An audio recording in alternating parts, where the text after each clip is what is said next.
Es uno de los crímenes más infames del siglo pasado. El asesinato de Grigori Rasputin en San Petersburgo en 1916.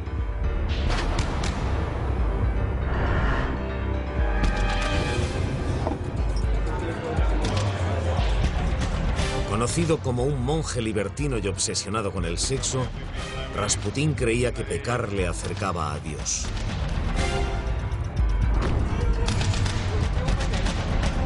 Sus poderes sanadores místicos le llevaron hasta el corazón de la monarquía rusa.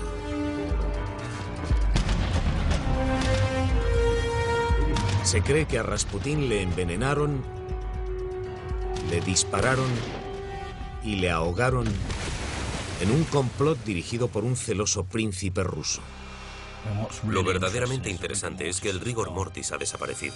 Pero el detective de homicidios Richard Cullen sospecha de la versión aceptada del asesinato de Rasputin. Hay algo completamente erróneo en los hechos y en los detalles. Eso me hace pensar que debería estudiar mejor cómo murió Rasputin en realidad. Es un camino que llevará a Cullen a miles de kilómetros.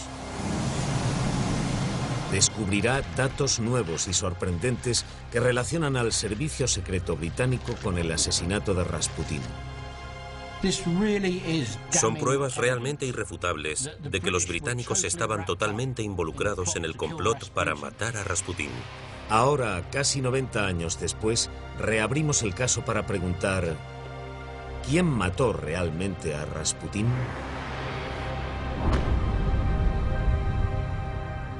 ¿Quién mató a Rasputin?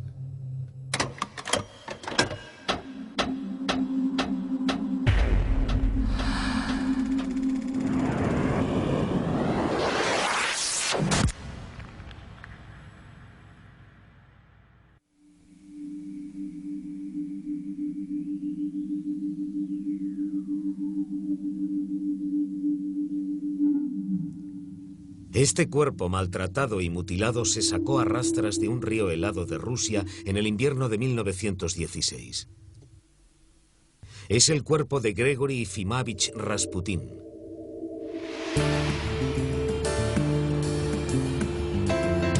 El excomandante Richard Cullen fue un oficial de alto rango en Scotland Yard. Fue el jefe de formación criminal avanzada y forense y ha investigado algunos de los asesinatos más famosos y macabros de Londres. A petición nuestra, Cullen ha accedido a reabrir este caso. Empieza por volver al puente desde el que se arrojó el cuerpo de Rasputin al río. A partir de las pruebas escritas y de las fotografías, creo que debía haber sangre en la pasarela del puente, además de una cantidad sustancial de sangre y tela ensangrentada en la barrera del puente.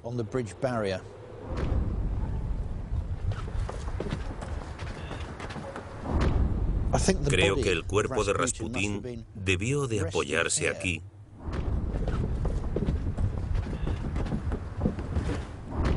antes de que lo lanzaran a las heladas aguas del río Nevka.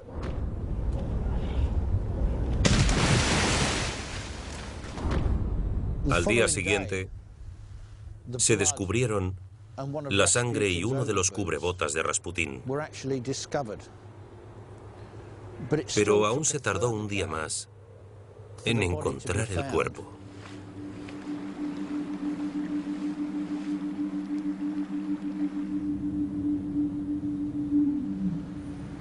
Richard Cullen tiene una importante relación con la policía rusa.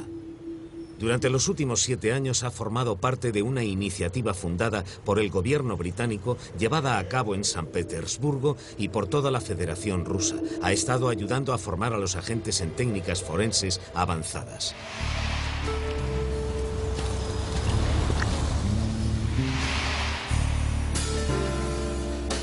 Este es el archivo estatal ruso. Aquí se guardan bajo llave millones de valiosos documentos sobre varios siglos de historia de Rusia, incluyendo el archivo sobre el asesinato de Rasputin. A Kallen se le ha permitido un acceso total a los archivos. Con el informe original se embarca en su viaje para descubrir la verdad sobre el asesinato de Rasputín. Es absolutamente fascinante. Estos son los documentos originales que se escribieron después de la desaparición de Rasputín y tras el posterior descubrimiento de su cuerpo. Esto es realmente imprescindible para la investigación. Es el principio del viaje. Estas son las pruebas que nos darán las pistas para descubrir dónde deberíamos buscar más datos e información sobre el asesinato. Todas las investigaciones de homicidios siguen un patrón. El objetivo es establecer los medios, el motivo y la oportunidad tras el asesinato. La primera tarea de Kallen es construir un perfil de la víctima.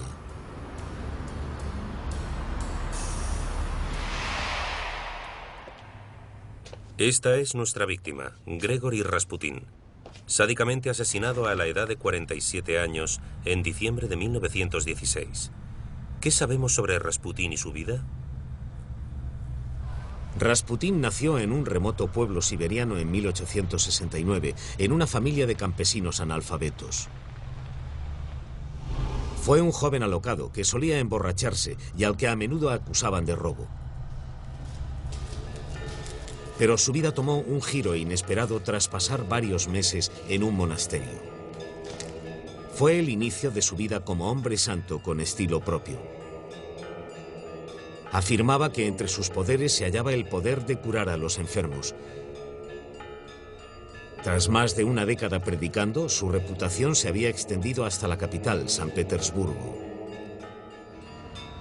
Finalmente hizo su entrada allí en 1903. El enigmático monje se convirtió en una celebridad en San Petersburgo.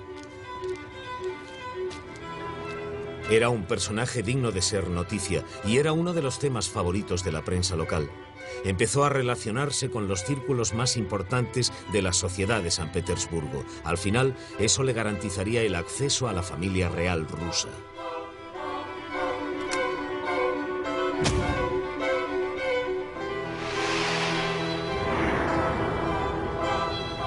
Tras ser presentado al zar Nicolás y a su esposa la zarina, Rasputín se convirtió en un asiduo visitante del palacio.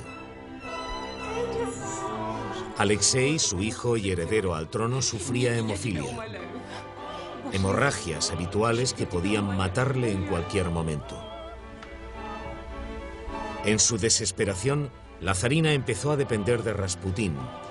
Creía ciegamente en sus supuestos poderes. Siempre que el niño tenía un ataque, se avisaba a Rasputín para que fuese junto a él.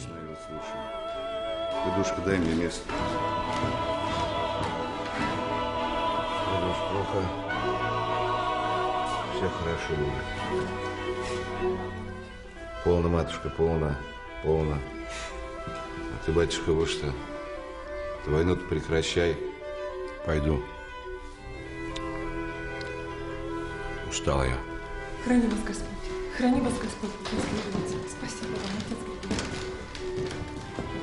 En varias ocasiones pareció que había salvado la vida del muchacho.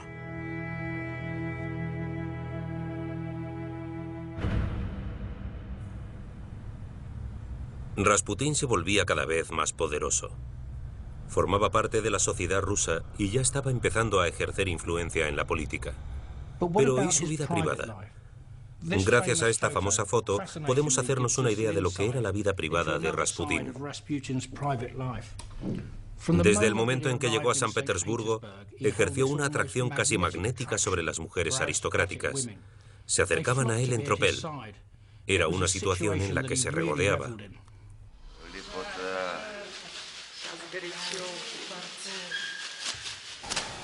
Su interés por las mujeres no se limitaba solo a las clases altas. Corrían rumores sobre sus frecuentes visitas a las casas de baños, donde disfrutaba de los placeres de las prostitutas locales. Las mujeres no eran su único vicio. Rasputín sentía también una documentada pasión por el alcohol. Era habitual en muchos de los bares de la ciudad.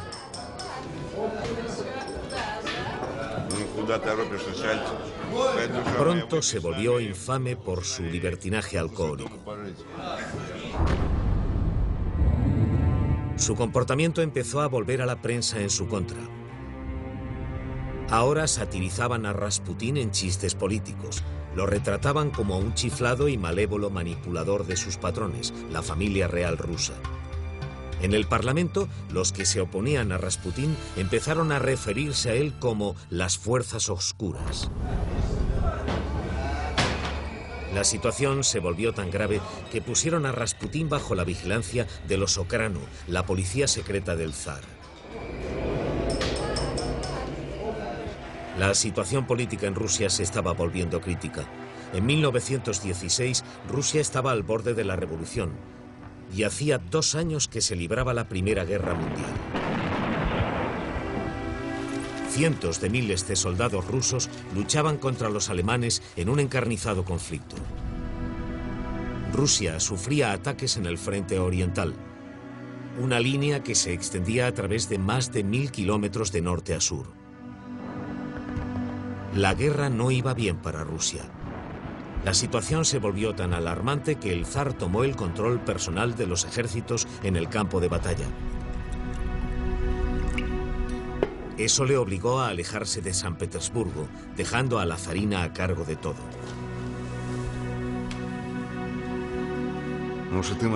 Con el zar fuera de la capital, Rasputín tenía toda la atención de la zarina.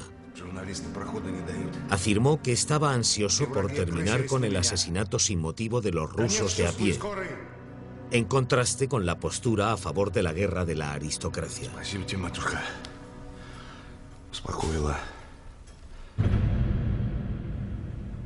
Llegado a este punto, Rasputín no se hacía ningún favor a sí mismo y tampoco estaba haciendo amigos entre la aristocracia. Era casi un miembro del círculo más íntimo de la familia real, con acceso ilimitado al zar y la zarina. Políticamente, se había vuelto tan poderoso que había situado a muchos de sus amigos en los puestos más altos tanto del gobierno como de la iglesia. Así que la nobleza tenía razones para tenerle miedo. Rasputín estaba erosionando su poder.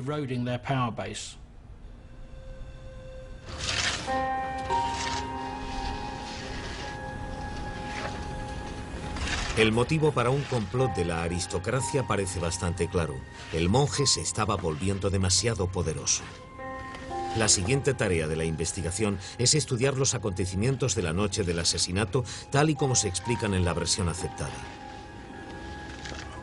Kalem visita la escena del crimen, el Palacio Yusupov, que en 1916 era el hogar de quien confesó ser el asesino de Rasputín, el príncipe Félix Yusupov. La familia Yusupov era una de las más ricas de toda Rusia y les parecía que esa opulencia se veía amenazada por la posición cada vez más poderosa de Rasputín. Hoy en día, la escena del crimen es una gran atracción turística. Estamos en el estudio de Félix Yusupov. En la versión aceptada de los acontecimientos, el estudio es conocido como la Sala de los Conspiradores. En esta habitación están los otros 4 conspiradores del asesinato. Sentado a mi izquierda está Porashkevich, un miembro del Parlamento ruso. A mi derecha, junto a la puerta, el doctor Lasavert. Su papel en la conspiración era poner cianuro molido en los pasteles que se suponía que Rasputín comería. Al final de la mesa está el gran duque Dmitri Pavlovich, el primo favorito del zar, que en una época estuvo prometido con Olga, la hija mayor del zar. Junto a la ventana tenemos al teniente Chakotin, del que sabemos muy poco, salvo que era un buen amigo de Félix Yusupov. Y son las memorias del príncipe Félix Yusupov las que nos relatan la versión aceptada del asesinato de Rasputín.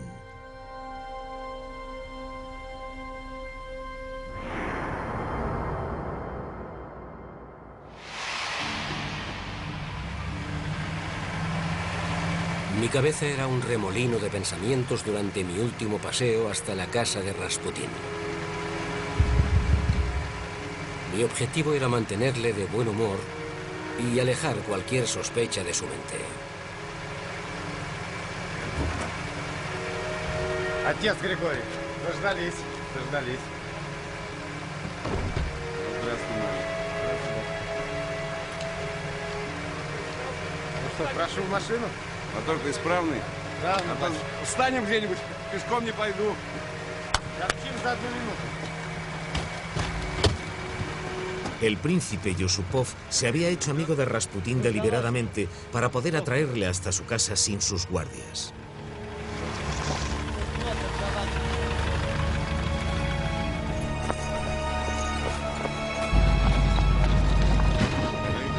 Me sentí asqueado y avergonzado al pensar en los viles métodos y en la terrible mentira con los que atraía a ese hombre a mi casa.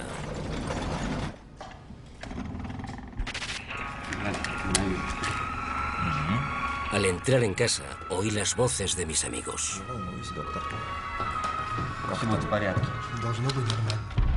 En el piso de arriba, los conspiradores esperaban. Abajo, en el comedor, había pasteles y vino rociados de cianuro para Rasputín. Ешьте, отец Григорий. Ешьте, отец Григорий. ¿Sospechará algo? Me pregunté. Пирожное. Pero en ese momento y ahí mismo decidí que en ningún caso debía abandonar la casa vivo. Очень зря. Rasputín se detuvo a escuchar. ¿Qué ocurre? Mi mujer ha invitado a unas amigas. Se marcharán enseguida. Когда Ирина придет? Tomé el plato de pasteles envenenados y se lo acerqué. Закусывайте. Берите. Это хорошо, что... Solo tenía una idea en Не mente. стесняйтесь, отец Григорий, не стесняйтесь. Hacerle beber vino de esas copas envenenadas y comer los pasteles.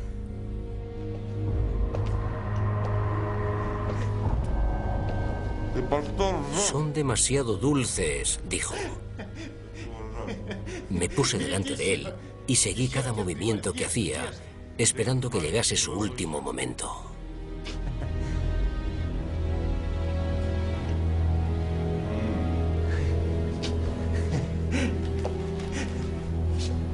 Me miró y me pareció que decía, ¿ves?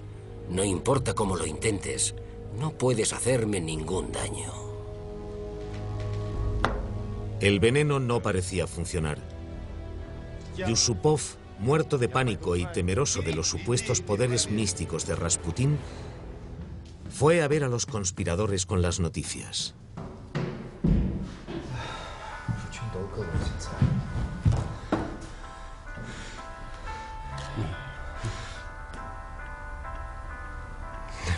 Съел 2 пирожных. El veneno no ha surtido efecto, dije. Empezamos a discutir lo que había que hacer a continuación. Берите, ваше сиятельство, берите.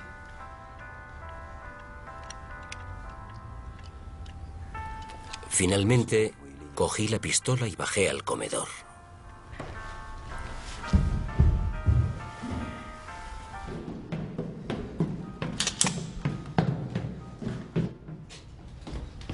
Князь, сколько я в этом подвале сидеть один буду? Dios, dame fuerzas para terminar con todo esto, pensé. Un rayo parecía recorrerme el cuerpo.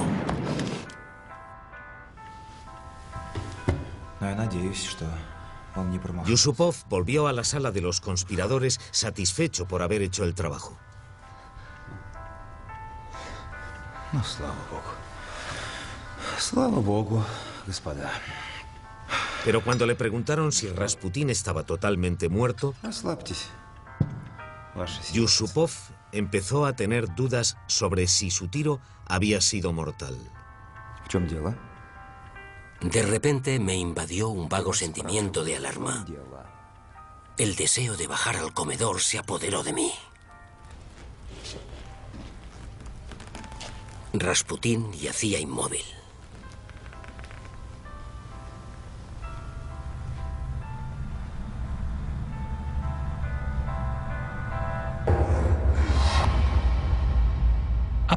Hasta aquí todo lo que hay en las memorias del príncipe Yusupov parece ser correcto.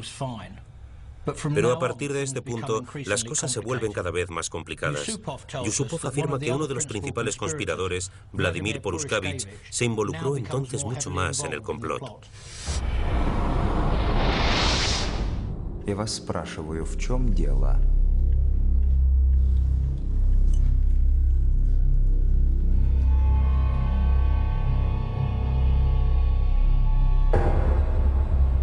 Los ojos de Rasputín, verdes y parecidos a los de una serpiente, se fijaron en mí. Intenté apartarme, pero se aferró a mí con una fuerza impresionante.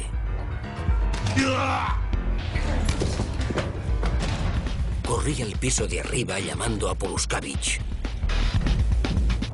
Rasputín dio un último salto hacia la puerta.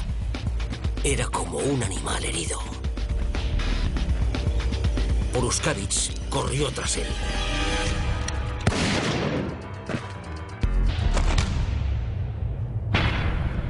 Ahora tenemos dos armas y dos asesinos.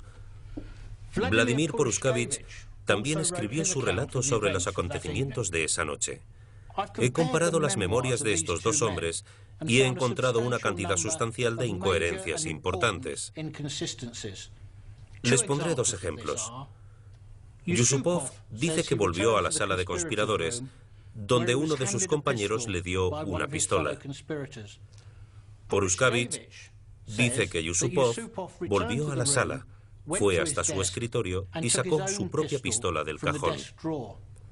Más tarde, Poruskevich dice que tras disparar a Rasputín en el jardín, estuvo junto al cuerpo varios minutos. No vio a Yusupov. Yusupov dice que él estaba presente en el patio. Las incoherencias son tales que los relatos de estos dos hombres no se pueden reconciliar.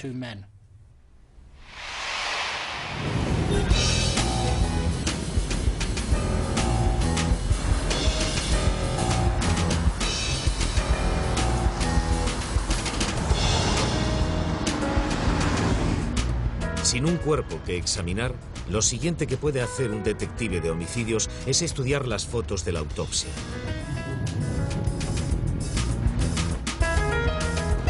En el Museo de Historia Política de San Petersburgo se guarda un juego completo de ellas.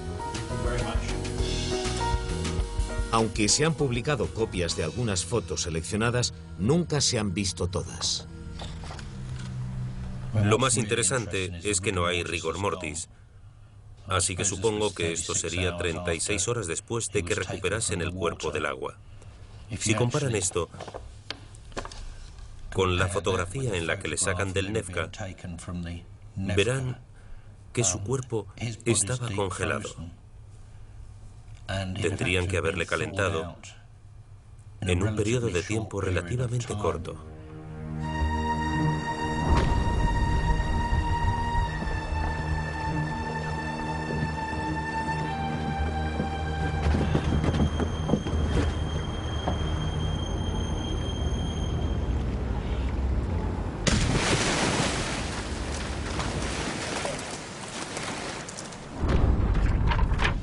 He conseguido buenas copias de las fotografías del examen post-mortem original y de las escenas del crimen. La primera fotografía muestra la herida de bala en la parte izquierda del cuerpo, justo bajo el pecho. Esta herida coincide con la que Yusupov afirmaba haberle causado en el sótano.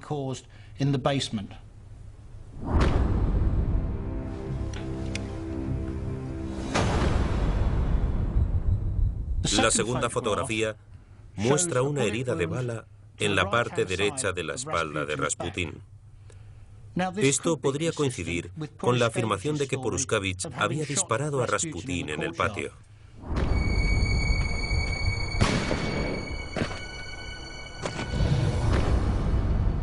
Pero si la examinamos mejor, esta herida tiene el sello de una herida hecha desde cerca, con quemaduras y un depósito negruzco en los bordes de la herida. Esto significa que la herida no encaja con la historia de Poruskevich. Rasputín ya estaba lejos en el patio, en el momento en que Poruskevich disparó.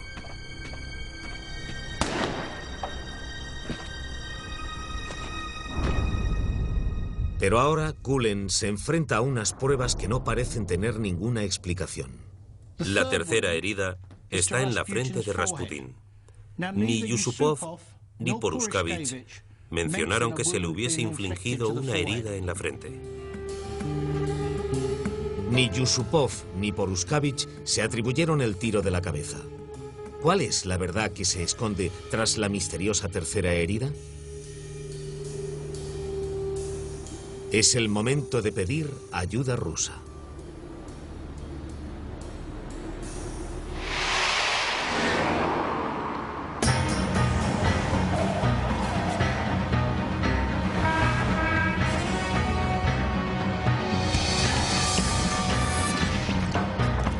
Durante sus muchos años de trabajo con la Academia de Policía de San Petersburgo, Kallen ha conocido a algunos detectives prometedores.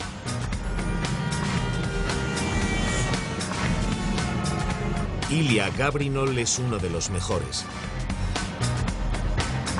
Kallen ha reclutado a Ilya para que le ayude en su investigación. Kallen tiene ahora razones para sospechar que quizás se usara una tercera arma sin identificar en el asesinato de Rasputín.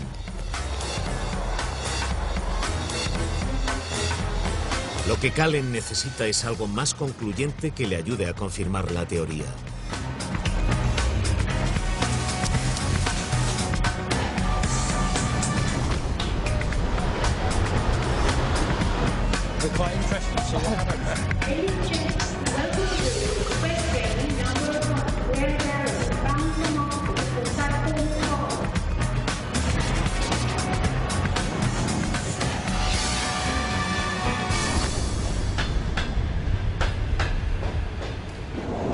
Kallen e Ilya se dirigen a Moscú.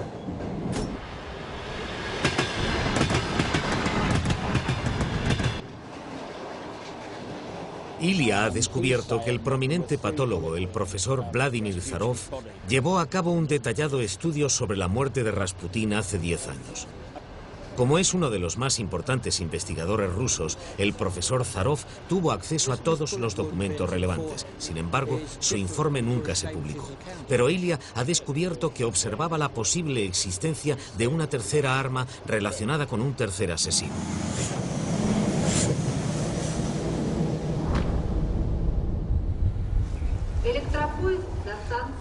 Por aquí, sí. Profesor, leí una traducción que decía que usted y dos de sus colegas habían llevado a cabo una nueva investigación sobre la muerte de Rasputín. En ella se sugería que hubo una tercera persona involucrada en el asesinato. ¿Cómo llegó a esa conclusión?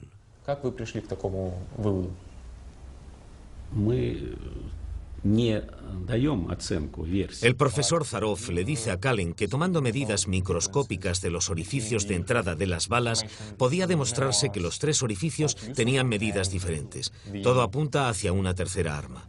Como cree que tanto Yusupov como Poruskevich dispararon a Rasputín, el profesor Zarov concluye que una tercera persona pudo estar involucrada. ¿Qué herida cree que es la del arma desconocida? ¿Es la herida de la cabeza? Какая рана, по-вашему, была нанесена из неизвестного оружия? Как раз это ранение в голову? По-видимому, да, вот это в центр лобной области. Sí, seguramente esta del centro de la frente. El patólogo más importante de Rusia ha confirmado que una tercera arma disparó la bala de la cabeza. La precisión de este tercer tiro directamente en el centro de la frente de Rasputín llevaba el sello de un asesino profesional. Para Kallen es un momento decisivo. Sigue el rastro de un asesino profesional. Es un rastro que le conduce de vuelta a San Petersburgo.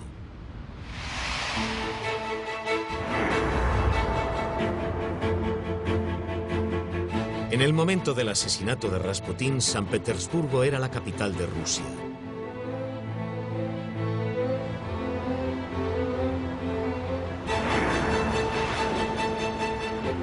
Mientras se libraba la Primera Guerra Mundial, los espías de las grandes potencias venían hasta aquí para observar los acontecimientos e intentar influir en ellos. Entre todos ellos estaba el servicio secreto británico que tenía sede aquí.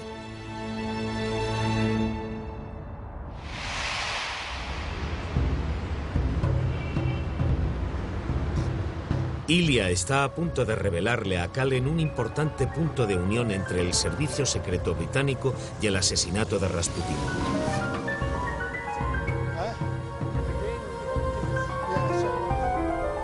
Richard, ¿ves eso de ahí? El edificio amarillo que hay frente a nosotros es el palacio de Yusupov. Y ahí está el Hotel Astoria, donde estaba la sede del servicio secreto británico.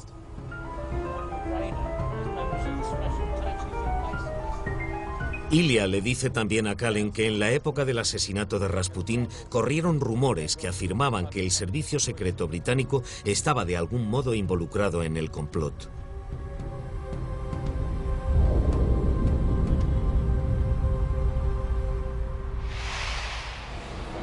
¿Podría ser que el hombre que Kallen estaba buscando fuera británico? Recuerda que en las memorias de Yusupov aparece misteriosamente en escena un inglés.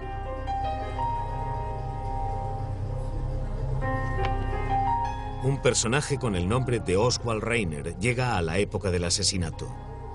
Se le describe como a un amigo que el príncipe Yusupov había hecho en la Universidad de Oxford. ¿Podría ser el tercer hombre? Kallen vuelve a Inglaterra siguiendo la pista de Oswald Reiner.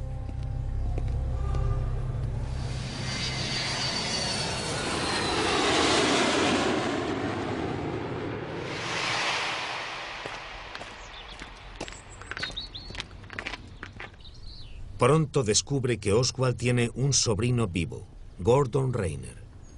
Era una persona muy reservada y distante. Que yo sepa, nunca habló, ni siquiera con los de su generación, del tiempo que pasó en Rusia. Está bastante claro que trabajaba para el SIS, el Servicio Secreto de Inteligencia, el predecesor del M-16. Por desgracia, quemó sus papeles.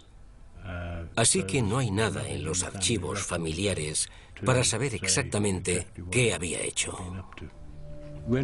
Cuando murió, nos enteramos por su necrológica, que creo que había escrito la prima de su madre, de que Oswald había estado en el palacio la noche que asesinaron a Rasputin.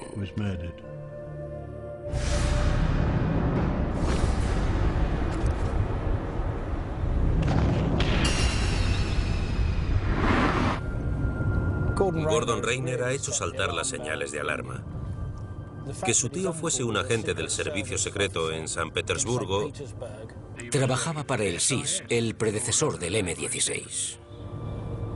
Y que hubiese quemado todos los documentos sobre su etapa en Rusia. Nos plantea una gran pregunta: ¿por qué? ¿Y qué había en ellos?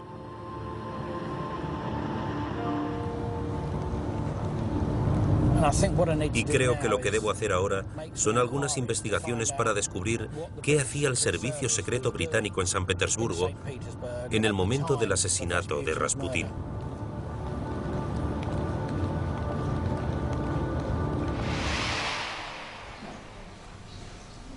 Andrew Cook es un destacado experto en la historia del servicio secreto. Ha estado investigando la muerte de Rasputin. Kallen quiere saber si a Oswald Reiner y a los demás agentes les preocupaba Rasputin. Por supuesto que sí. Principalmente porque veían que tenía influencia directa sobre el zar, la zarina, la corte rusa y el proceso de toma de decisiones en Rusia.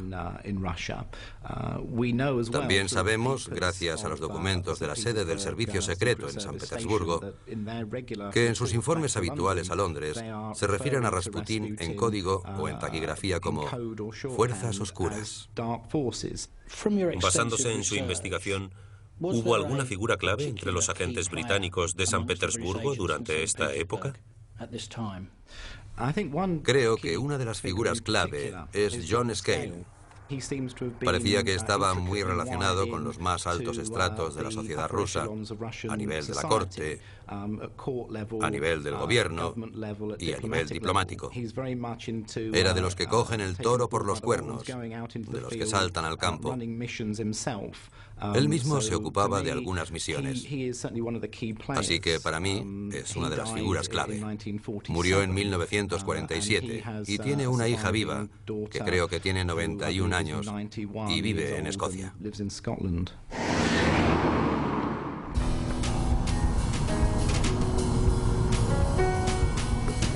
Me pregunto si la hija de John Scale tendrá algún recuerdo de la época de su padre como agente en el servicio secreto británico, o simplemente algún recuerdo de todo eso.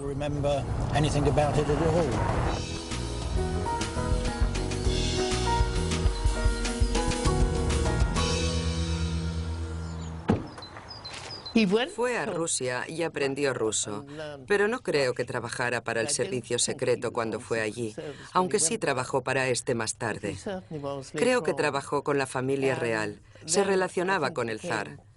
De hecho, estoy segura, por lo que decía, de que vivía en el palacio, porque parecía conocerles a todos muy bien. ¿Qué pensaba su padre de Rasputín? Que nunca había conocido a nadie con un aura de maldad semejante. Decía que era extraordinario. Estuviese donde estuviese, se notaba su maldad. Y sé que mi padre estuvo con la gente que planeó su asesinato. No estaba allí cuando sucedió, porque estaba con el zar en otro lugar, pero estaba entre las personas que lo llevaron a cabo.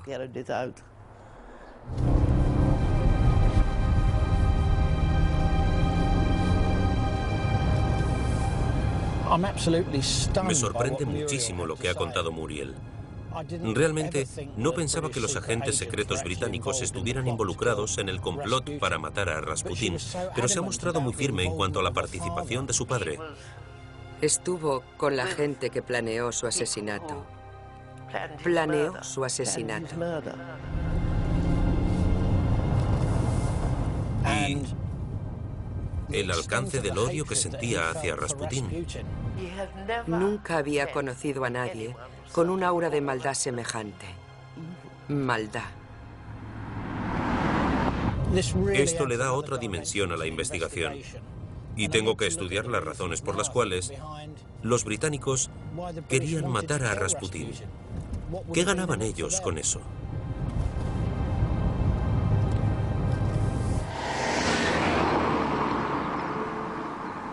Como ha explicado Andrew Cook, la respuesta se halla en la política de la Primera Guerra Mundial.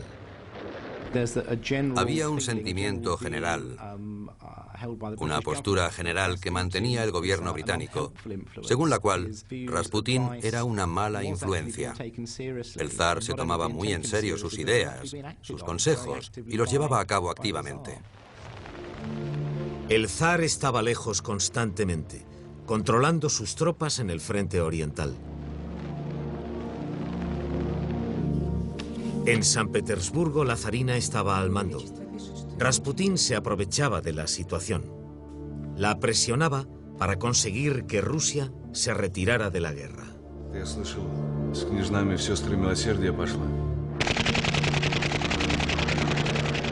Un acuerdo de paz por separado solo significaba una cosa para Gran Bretaña, Francia y los aliados, que los alemanes tendrían la potencia para asestarles un golpe mortal, trasladando sus tropas del frente oriental al frente occidental. Si Rasputín hubiese tenido éxito, habría liberado a más de 350.000 soldados alemanes. Para los británicos habría sido una catástrofe. Con esa posibilidad planeando sobre ellos, los agentes del servicio secreto en San Petersburgo tenían una sencilla solución. La gente que estaba sobre el terreno, como Scale o Reiner, tenía una opinión propia muy firme respecto a la influencia de Rasputín, y seguramente pensarían que su influencia era muy mala. Y también se supone que sentirían que había que deshacerse de esa influencia. El motivo británico para asesinar a Rasputín es cada vez más claro. Y Andrew Cook ha descubierto algo incluso más convincente. Entre sus documentos de investigación hay una nueva y sorprendente prueba. Un informe secreto de 1916 que llevará a Cullen a dar con el magnicida. Este informe es una prueba increíble. Es de uno de los agentes del servicio secreto en San Petersburgo para John Scale, y dice así: aunque las cosas no han salido exactamente según lo planeado, hemos conseguido nuestro objetivo. La reacción ante la desaparición de las fuerzas oscuras ha sido buena por parte de todo el mundo. Rainer está atando los cabos sueltos y sin duda le informará a su regreso. Esta es una prueba irrefutable de que los británicos estaban totalmente involucrados en el complot para asesinar a Rasputin. Hemos conseguido nuestro objetivo. La reacción ante la desaparición de las fuerzas oscuras ha sido buena por parte de todo el mundo. Y de los agentes británicos que conocían el complot, el más involucrado es Oswald Rainer. Rainer está atando los cabos sueltos y sin duda le informará a su regreso.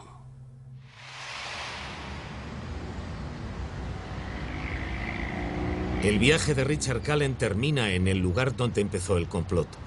El Hotel Astoria, antigua sede del Servicio Secreto Británico en San Petersburgo.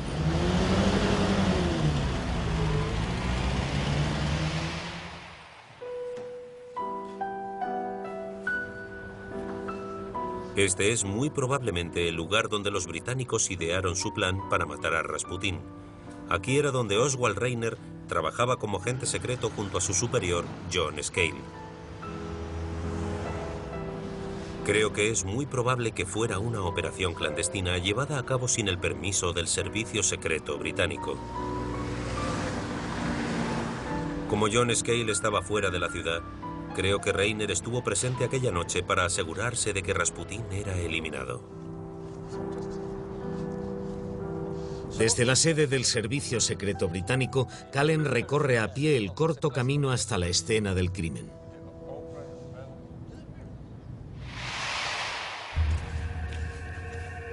Con todas las pruebas que ha descubierto, puede revelar lo que cree que pasó de verdad durante las últimas horas de Rasputin. Hay elementos de las memorias del príncipe Yusupov que Cullen no rebate. Sí que creo que en algún momento Yusupov subió a la sala de los conspiradores y cogió una pistola. Volvió a su estudio. Yusupov disparó la primera bala. Князь, сколько я в этом подвале сидеть один буду? La bala pasó por el estómago y entró en el hígado, causando grandes daños.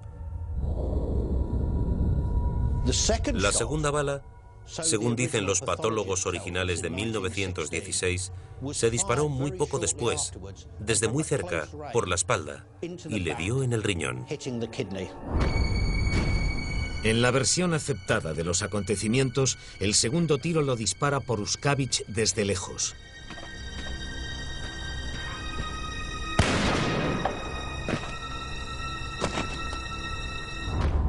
Pero la investigación forense nos dice que se disparó desde muy cerca. Estoy seguro de que el segundo tiro, al ser un tiro muy cercano, y como fue justo después del primero, fue en realidad obra de Poruskevich, en el sótano.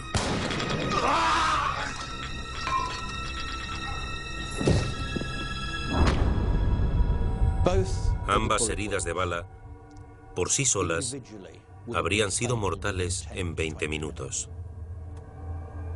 Haber sido alcanzado por dos balas en rápida sucesión habría significado una rápida caída al suelo. En la versión aceptada, Rasputin serpentea por el patio intentando escapar. Pero las fotografías forenses tomadas por la policía en aquel momento muestran una línea de sangre totalmente recta desde la puerta principal.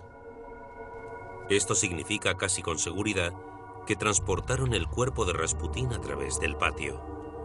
Estaba envuelto en ropa blanca y le llevaron desde aquí al patio creyendo que estaba muerto. Después, los conspiradores le llevaron hacia la puerta principal del patio, donde le esperaba un coche que le llevaría al río Nevka. Apenas vivía. Sangraba abundantemente por 2 heridas.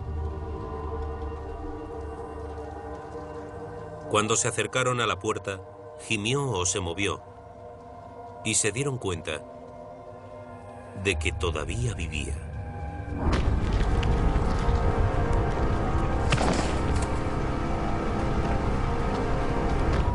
En ese momento, alguien, con un arma de diferente calibre a la usada antes, apareció en escena y le disparó el tiro mortal.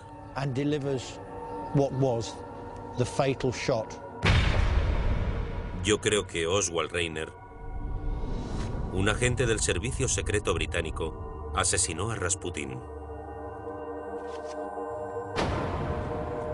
Creo que este charco de sangre señala el lugar donde Reiner disparó a Rasputin en la cabeza, asegurándose así de que el asesinato se hubiese llevado a cabo.